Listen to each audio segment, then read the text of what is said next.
I don't know why that bothers me so much. Okay, are we ready? 1, 2, 3. Hi, this is Amira Jackson, Cara, and Kaylee. and welcome to our round table talk.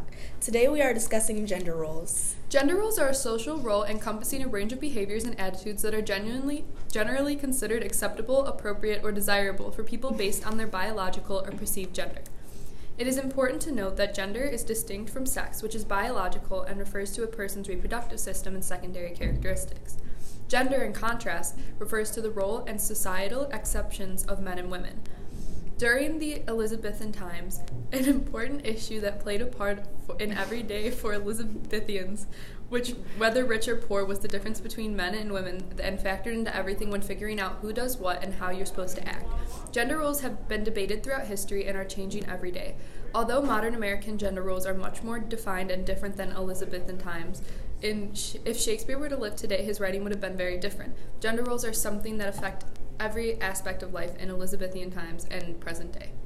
In the Elizabethan era, society had certain standards that were placed upon the characters in Taming of the Shrew that show what their roles are based on gender.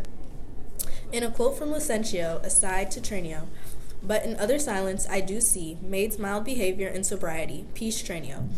When Tranio first sees Bianca, he explains the reason why so many men find Bianca so attractive and suitable for marriage and attempt to marry her. Her silence and obedience to her father makes her an ideal woman and attractive candidate. Gender roles are the reason that men in this day and age valued women who were submissive and calm like Bianca over women who were deemed aggressive and loud like her sister Katharina, who was the opposite of her. Women that had these qualities were sought after because of the idea that they would make superior partners. Men in the Elizabethan era desired a woman that would follow traditional gender roles like staying in the home and following the lead of the man in the relationship. Men would take on the breadwinner role as they were responsible for financially supporting the household and making the major decisions. Bianca's relationship with her father that follows these traditional gender roles models to many men how submissive she would be in their relationship and in turn increased her desirability. In a quote from Grumio saying, "Catherine the Cursed, a title for a maid of all titles the worst." Grumio's insistence that being labeled a shrew is the worst fate a woman can suffer is odd. We're used to hearing that being labeled a whore is the worst reputation for a woman in Elizabethan comedy. In the play, Catherine is portrayed as being not ladylike, and that goes towards the gender role of women being put to a certain standard in society. A proper woman acts in a certain manner and is considered worthy of marriage. So, as seen in the act, since Catherine has an attitude, she is labeled a shrew and no one wants to marry her. People think that because she doesn't act the way a woman is supposed to act, no one will want to be with her because in society she is not a suitable woman for a man.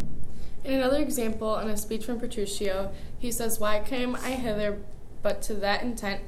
Think ye little din can daunt mine ears? Have I not in my time heard lions roar? Have I not heard the sea, puffed up with winds, rage like an angry boar chafed with sweat? Have I not heard great ordnance in the fields, and heaven's artillery thunder in the skies? Have I not in a pitched battle heard loud larums, neighing steeds, and trumpets clang?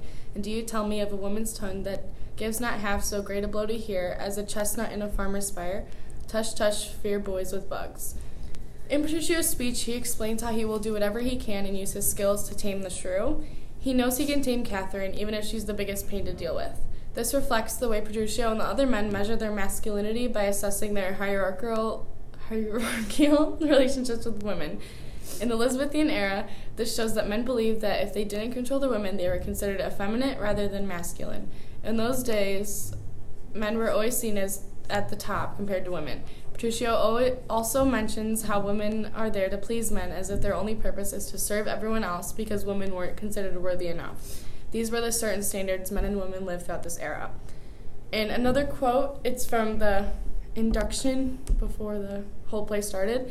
It's, "Lord, the serving man, Sirrah, go you to Bartholomew my page, and see him dressed in all suits like a lady. That done, conduct him to the drunken's chamber, and call him Madame, do his obeisance." Bart plays a very brief but important role in Taming of the Shrew. The fact that it's so easy for him to pass as a woman suggests the fluidity of the gender, feminine and masculine, especially on the stage. This shows that there is more of a distinct line in the Elizabethan era than there is today. If dressed up as a woman back then, the men were treated poorly as a woman was. Today, women are shown as strong figures and can do what men can't.